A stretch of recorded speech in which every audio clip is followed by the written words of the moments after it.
Praise the Lord. ദൈവത്തിൻ്റെ ധന്യമായ തിരുനാമം വാഴ്ത്തപ്പെടുമാറാകട്ടെ. ഇന്ന് രാത്രികാലം ഫെയ്ത്ത് ലൈഫ് മീഡിയയിൽ കൂടി എന്നെ ശ്രദ്ധിക്കുന്ന എല്ലാ ദൈവമക്കളെയും ദൈവം ധാരാളമായി അനുഗ്രഹിക്കുകയും മാനിക്കുകയും ചെയ്യട്ടെ.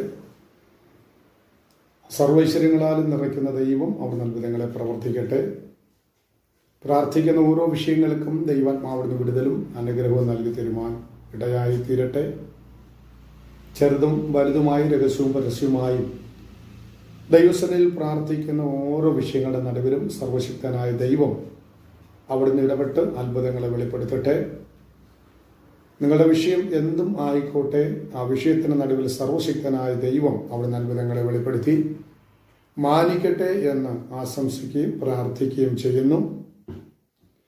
ഇന്ന് രാത്രികാലം ഞാൻ ദൈവവചനത്തിൽ നിന്ന് ചിന്തിക്കുവാൻ ആഗ്രഹിക്കുന്നത് പൂർണ്ണ പ്രതിഫലം നൽകിത്തരുന്ന ഒരു സർവശക്തനായ ദൈവത്തെക്കുറിച്ചാണ് ചിന്തിക്കുവാനിടയായിത്തീരുന്നത്. പൂർണ്ണമായൊരു പ്രതിഫലം നൽകിത്തരുന്ന ദൈവത്തിൻ്റെ ആത്മാവിൻ്റെ സാന്നിധ്യം തിരുവചനം പഠിക്കുമ്പോൾ നമുക്ക് കാണാൻ കഴിയുന്നുണ്ട്. പലപ്പോഴും നമ്മുടെ നന്മകളെ, പ്രതിഫലങ്ങളെ ശത്രു നഷ്ടപ്പെടുത്തി കളയുമ്പോൾ ഉണ്ടായിരുന്ന പ്രതിഫലങ്ങളെയൊക്കെ പരാജയപ്പെടുത്തി കളഞ്ഞ് ശൂന്യതയുടെ മേഖലകളിൽ എത്തിച്ചേർക്കുമ്പോൾ പല മേഖലകളിലും നമുക്ക് കരം പിടിച്ചുയരാൻ കഴിയാത്ത നിലവാരത്തിൽ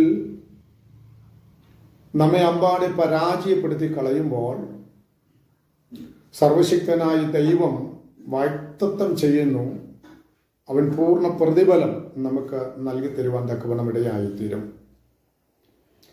നിരാശപ്പെടുന്ന പ്രിയപ്പെട്ടവരാണോ, ഭാരപ്പെടുന്ന പ്രിയപ്പെട്ടവരാണോ, നാളിതുവരെ പഠനം കഴിഞ്ഞിട്ടും ജോലി സാധ്യതയിലേക്ക് പ്രവേശിക്കുവാൻ കഴിയാതെ ഭാരമനുഭവിക്കുന്ന പ്രിയപ്പെട്ടവരാണോ, ദൈവാത്മാവ് വ്യക്തമായി ദൈവവചനത്തിൽ കൂടി ദൂത് വെളിപ്പെടുത്തുന്നു, ഒരു പൂർണ്ണ പ്രതിഫലം നൽകി തരുന്ന സർവശക്തനായ ദൈവം നമുക്ക് വേണ്ടി പ്രവർത്തിക്കുവാൻ തക്കവണ്ണം ഇടയായിത്തീരും.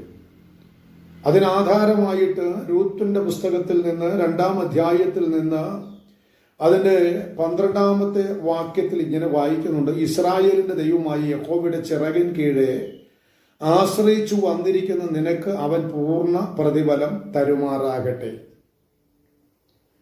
ഒന്നുകൂടി വായിക്കുന്നു: ഇസ്രായേലിന്റെ ദൈവമായി യഹോവയുടെ ചിറകിൻ കീഴെ ആശ്രയിച്ചു വന്നിരിക്കുന്ന നിനക്ക് അവൻ പൂർണ്ണ പ്രതിഫലം തരുമാറാകട്ടെ. ഇവിടെ സാഹചര്യം എന്ന് പറയുന്നത് മോവാബിൽ നിന്ന് ബേത്ലഹേമിലേക്ക് വരുന്ന ഒരു രൂത്തിനെ കുറിച്ചാണ് കാണാൻ കഴിയുന്നത്. അതിന്റെ സാഹചര്യങ്ങളും പശ്ചാത്തലങ്ങളും ഒക്കെ 1-ാം അധ്യായത്തിന്റെ 1-ാം വാക്യം മുതൽ പഠിച്ചു വരുമ്പോൾ സാഹചര്യങ്ങൾ കാണാൻ കഴിയുന്നുണ്ട്. നവമിയുടെ 2 ആൺ തലമുറകൾ മോവാബിൽ കടന്നു ചെന്ന് വിവാഹം കഴിച്ച് ചില നാളുകൾക്ക് ശേഷം നവോമിയുടെ ഭർത്താവും 2 മക്കളും മരണപ്പെട്ട് കഴിയുമ്പോൾ മോവാബിൽ നിന്ന് നവോമിയുടെ മക്കൾ വിവാഹം കഴിച്ച 2 പെൺകുട്ടികളെ കുറിച്ചാണ് അവിടെ വെളിപ്പെടുത്തുവാനിടയായിത്തീരുന്നത്. ഒന്ന് രൂത്തും മറ്റൊന്ന് ഓർപ്പയുമാണ്. ചില പ്രതികൂല സാഹചര്യങ്ങൾ വന്നപ്പോൾ, ഉണ്ടായിരുന്നത് കയ്യിൽ നിന്നും നഷ്ടപ്പെട്ടപ്പോൾ, ഭർത്താവ് മരണപ്പെട്ടു കഴിഞ്ഞു. ഏക ആശ്രയമെന്ന് പറയുന്നത് ഭർത്താവാണ്. ആ ഭർത്താവ് ഉണ്ടായിരുന്നപ്പോൾ അവർക്ക് ലഭിച്ച നന്മകളും അനുഗ്രഹങ്ങളുമാണ് അവരുടെ ജീവിതത്തിലെ ഏക ആശ്രയം എന്ന് പറയുന്നത്. എന്നാൽ മോവാബിൽ വെച്ച് തന്നെ രൂത്തിന്റെയും ഓർപ്പയുടെയും ഭർത്താക്കന്മാർ, നവോമിയുടെ മക്കൾ മരണപ്പെട്ടു, നവോമിയുടെ ഭർത്താവും മരണപ്പെട്ടു. അമ്പെ പരാജയം അനുഭവിച്ച സകലതും ശൂന്യമായി പോയി എന്ന് ചിന്തിച്ച വേളയിൽ ഓർപ്പ ഒന്നും ചിന്തിക്കാതെ മടങ്ങി തൻ്റെ ദേശത്തേക്ക് വിട്ടുപോകുമ്പോൾ കാഴ്ചപ്പാടുള്ള ഒരു രൂത്ത് തൻ്റെ എല്ലാ നഷ്ടങ്ങളുടെ നടുവിലും, തൻ്റെ എല്ലാ പരാജയങ്ങളുടെ നടുവിലും, തന്റെ ജീവിതത്തിൽ അനുഭവിച്ചുകൊണ്ടിരിക്കുന്ന എല്ലാ പ്രതികൂലത്തിന്റെ നടുവിലും അറിഞ്ഞ ദൈവ സാന്നിധ്യം മുറുകെ പിടിച്ച് അവൾ ആമേൻ മടങ്ങി ബേഥലഹേമിലേക്ക് വരുന്ന ഒരു അനുഭവം കാണാൻ കഴിയുന്നുണ്ട്. ആ മടങ്ങി വന്ന സാഹചര്യത്തിലാണ് ഇവിടെ 2-ാം അധ്യായത്തിൽ അവിടെ വായിച്ച വാക്യം 12-ാം വാക്യം വായിക്കുന്നത്. ഇസ്രായേലിന്റെ ദൈവമായ യഹോവയുടെ ചിറകിൻ കീഴിൽ ആശ്രയിച്ച് വന്നിരിക്കുന്ന നിനക്കവൻ പൂർണ്ണ പ്രതിഫലം തരട്ടെ. സകലതും നഷ്ടപ്പെട്ട് കഴിഞ്ഞപ്പോഴും, സകലതും പരാജയപ്പെട്ട് കഴിഞ്ഞപ്പോഴും അവളുടെ ഉള്ളിന്റെ ഉള്ളിൽ ഇസ്രായേലിന്റെ ദൈവത്തെ മുറുകെ പിടിക്കാൻ തയ്യാറായതുകൊണ്ട് ദൈവാത്മാവ് അവളുടെ മേൽ ദൈവപ്രവൃത്തി വെളിപ്പെടുത്തുവാനിടയായി തീർന്നു. പലതും നഷ്ടപ്പെട്ടു പോയി, ഉണ്ടായിരുന്ന തുണ നഷ്ടപ്പെട്ടു പോയി, മുന്നോട്ട് കടന്നു പോകാമെന്ന് വിചാരിച്ച് എല്ലാ വഴികളും അടയപ്പെട്ടു പോയി, ഒരു മേഖലയിൽ നിന്നും തനിക്ക് മുന്നോട്ട് പോകാൻ നിവൃത്തിയില്ലാതെ, നിർവാഹമില്ലാതെ നിൽക്കുമ്പോൾ നവോമിയോട് ചേർന്ന് ബേഥലഹേമിലേക്ക് കടന്നു വന്ന രൂത്തിന്റെ ജീവിതത്തിൽ ദൈവാത്മാവിന്റെ അത്ഭുതകരമായ ദൈവപ്രവൃത്തി വെളിപ്പെട്ടു. കടന്നു വന്ന രൂത്ത് കടന്നു വന്ന നിമിഷം മുതൽ ദൈവാത്മാവുമായി ബന്ധപ്പെട്ട് നിൽക്കുവാനിടയായി തീർന്നു. ഞാൻ ആ ഭാഗങ്ങളിലേക്കൊന്നും കടന്നു പോകുന്നില്ല. പൂർണ്ണമായ ഒരു പ്രതിഫലം തന്റെ ജീവിതത്തിൽ പ്രാപിക്കുവാൻ തക്കവണ്ണം ഇടയായി തീർന്നു. അത് എപ്പോഴാണെന്ന് ചോദിച്ചു കഴിഞ്ഞാൽ 3-ാം അധ്യായത്തിലേക്ക് കടന്നു വരുമ്പോൾ 2-3 വാക്യത്തിൽ ഇങ്ങനെ വായിക്കുന്നു. നീ ചേർന്നിരുന്ന ബാലിക്കാരത്തികളുടെ യജമാനനായ ബോവസ് നമ്മുടെ ചാർച്ചക്കാരനല്ലയോ? അവൻ ഇന്ന് രാത്രി കളത്തിൽ യവൻ തൂറ്റുന്നു. ആകയാൽ നീ കുളിച്ച് തൈലം പൂശി വസ്ത്രം ധരിച്ച് കളത്തിൽ ചെല്ലുക. രൂത്തിന്റെ ജീവിതത്തെ മാറ്റിമറിക്കാനുണ്ടായ സാഹചര്യം എന്ന് പറയുന്നത് അവൾ ദൈവത്തിന്റെ വചനത്തിന് ശ്രദ്ധ കൊടുക്കുന്നവളായിരുന്നു. അമ്മായിയുടെ വാക്കിന് അവൾ ശ്രദ്ധ കൊടുത്തു. അവളോട് പറഞ്ഞു, നീയാ കുളിച്ച് തൈലം പൂശി വസ്ത്രം ധരിച്ച അല്ലെങ്കിൽ വസ്ത്രം മാറി കളത്തിൽ ചെല്ലുവാനിടയായി തീരണം. ഇതിന്റെ അർത്ഥം എന്ന് പറയുന്നത് മോവാബിൽ നിന്ന് വന്നപ്പോൾ കുളിക്കാതെ വന്നു എന്നല്ല അതിന്റെ അർത്ഥം.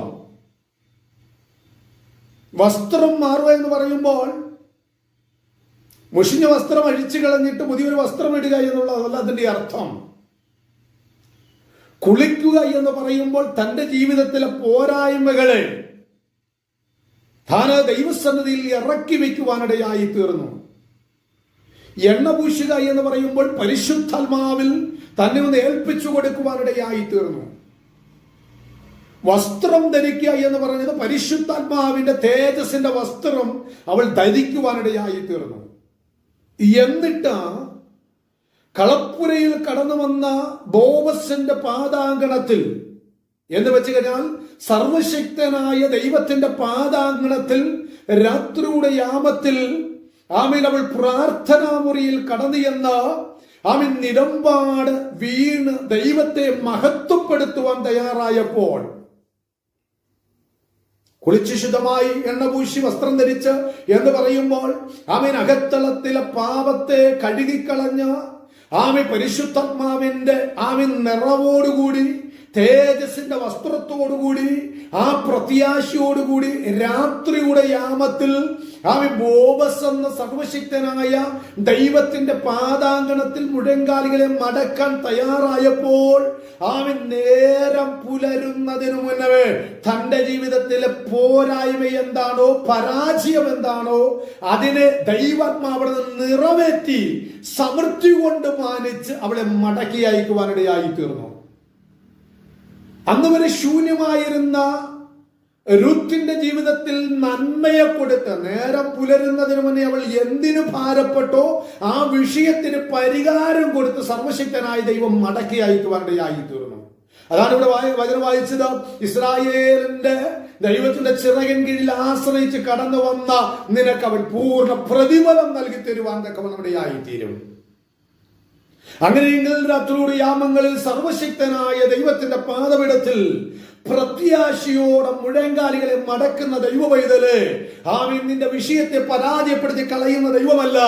ആമീൻ, നാളിതുവരെ ആഗ്രഹിച്ചിട്ടും പ്രാർത്ഥിച്ചിട്ടും പഠിച്ചിട്ടും ഒരു തൊഴിലിലേക്ക് പ്രവേശിക്കുവാൻ കഴിയാനോ സാമ്പത്തിക നന്മകളിൽ മുന്നേറ്റം പ്രാപിക്കുവാൻ കഴിയുവാനോ കഴിയാതിരിക്കുമ്പോൾ, പരാജയങ്ങളും പ്രതികൂലങ്ങളും ജീവിതത്തിൽ വേട്ടയാടിക്കൊണ്ടിരിക്കുമ്പോൾ സർവശക്തനായ ദൈവം വ്യക്തമായി ദൂത് വിളിച്ചു പറയുന്നു, രാത്രിയുടെ യാമങ്ങളിൽ പിതാവിന്റെ പാദപീഠത്തിൽ മുഴങ്കാലുകളെ മടക്കി പ്രത്യാശയോടെ നിലവിളിക്കാൻ നീ തയ്യാറാകുന്നു എങ്കിൽ സർവശക്തനായ ദൈവം നിന്റെ പ്രാർത്ഥനയ്ക്ക് മറുപടി നൽകി തരുവാനിടയായി തീരും. നേരം പുലരുന്നതിനു മുന്നമേ മടിശീലയിൽ നിറച്ചും മടക്കി അയക്കുന്ന സർവശക്തനായ ദൈവത്തിന്റെ കരങ്ങളിൽ ഏൽപ്പിച്ചു കൊടുത്ത നമുക്ക് പ്രാർത്ഥിക്കാം. ഈ ചിന്തകളാൽ ദൈവം നമ്മെ അനുഗ്രഹിക്കുമാറാകട്ടെ.